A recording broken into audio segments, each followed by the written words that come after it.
What is up, internet? So before we get into anything, my hair is like literally about a foot shorter than it was the last time you saw me. I just cut it. I've had my hair this short before, but it's like, oh my god, it's so healthy, and my ends are so healthy. Oh my god, and my curls just like sprang back up because they were starting to like go straight to the top, and I am so happy. You know, I'm not entirely sure how many times I hit the microphone when I just did all of that mess, but what I do know is that my hair is no longer like Super Mermaid length and is thus always a hazard for just smacking into the microphone. Anyway, so today we are going to be looking at some more of your weirdest theater photos. I made a video like this a few months back. It will be linked in the description if you want to view that. I had a ton of fun making that. I was laughing my ass off at the things that you guys sent in, and we're just gonna get into some more of those photos. Full disclosure, I have planned exactly nothing for the rest of this video. I have written nothing down. I have saved nothing to my phone. I have not looked at any of these photos. So this video might be an absolute dumpster fire that never sees the internet, but let's just go. Okay, so this first one just looks like the end of Time Warp from the Rocky Horror Picture Show, where like they all dance and then they all just throw themselves on the floor because they've just been dancing their asses off, this random choreographed dance that they just had in their back pocket that they just, you know, had there to whip out when like a random human comes by every 20 years or whatever. But yeah, that's what this looks like. And I love that there's just like a couple girls like randomly in hoop skirts and petticoats. Like I have worn those kind of like gown undergarments and they are just thoroughly uncomfortable. I also just noticed that if I zoom in, there's like somebody sitting in what I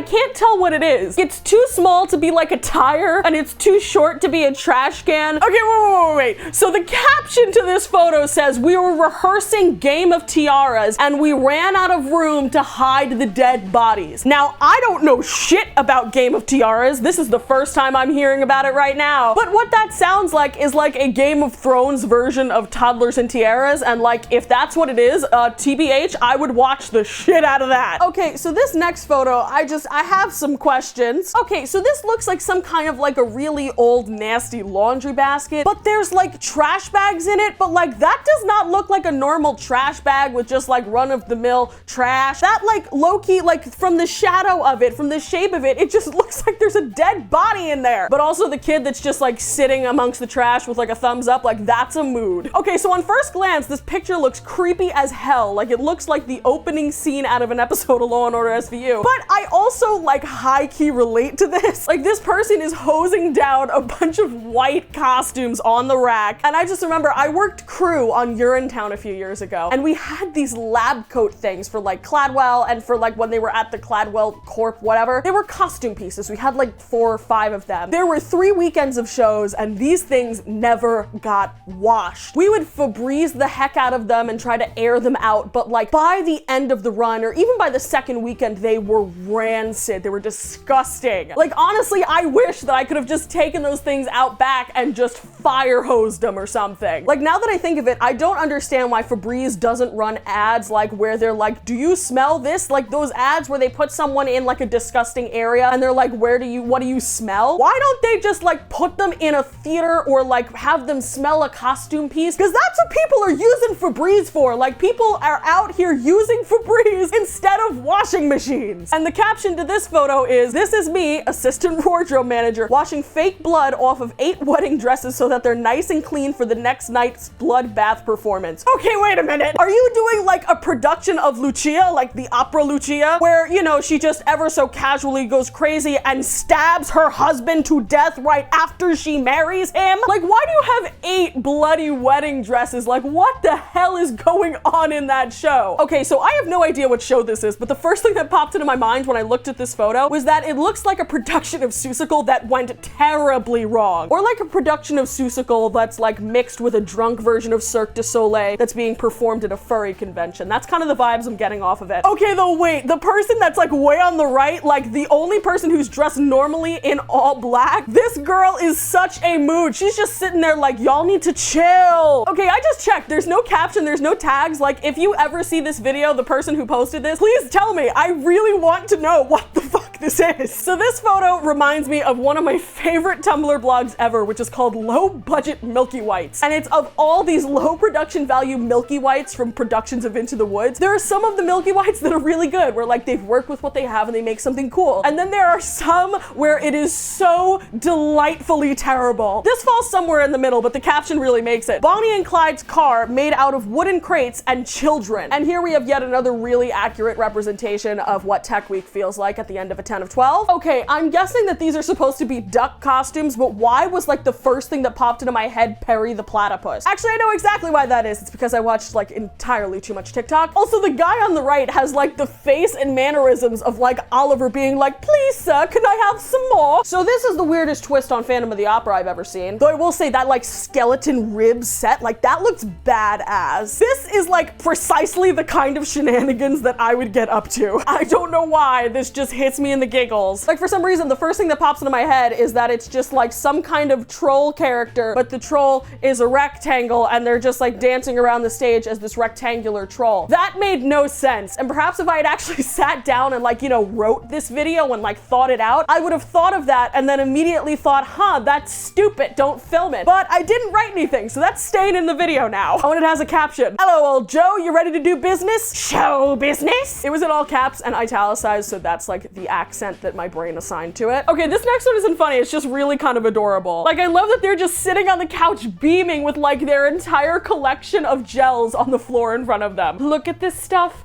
Isn't it neat? Wouldn't you think my collection's complete? This one reminds me of one of my favorite set pieces I have ever had. It was in Figaro. It was this big chaise. It was super comfortable and I got to be on it like all the time because I was the countess and it's my chaise, so I'm gonna sit on my chaise. Except that thing must have been old or just built badly the first time because it got broken twice in rehearsal and then it almost broke a third time on stage. I can't remember the second time that it broke. I think we just walked in and the thing was broken because like someone who wasn't in the opera had just sat on it and not known and broke it. But the first time we were in rehearsal and the count goes to sit down on it and the front legs just go out of it and he just slid onto the floor. And it was really funny because like he was totally okay and it made like a super loud noise and he just like flopped onto the floor. But then I was really sad because I love that thing. Like it got fixed, but I was like, no! Oh, I also didn't notice until now that there's just someone on the bottom that's like bowing down to them like they're a pharaoh. And I also didn't notice that they're holding like, I'm hoping that's an animal or an animal prop or a stuffed animal like in their hands, the person on the chaise. Okay, I'm zooming in, but I have no idea what kind of species that's supposed to be. Okay, this photo is like a very accurate representation of me as a teacher. When I was student teaching, at all times, I would just wind up with so many things in my pockets because I'd use it and then I wouldn't put it back where it was supposed to go. I'd just have a bunch of shit in my pocket. So I'd have like a couple of smartboard markers, I'd have a highlighter, I'd have like 3 pencils, I'd have my flash drive. Like I really should have just put it all on like a bandolier and just strut into the room like that. Honestly, I'm surprised that we got this far into the video before encountering a cursed image, but here it is. Like this straight up looks like one of those masks from The Purge. If I saw this, I would never walk in that venue ever again, ever. And that's about the end of the video. I just looked over to make sure that my phone didn't like go tumbling onto the floor and it just landed safely on the chair. Give this video a thumbs up if you liked it, subscribe if you haven't already, turn on post notifications because YouTube is broken, follow me in all my social media, and I will see you in the next video.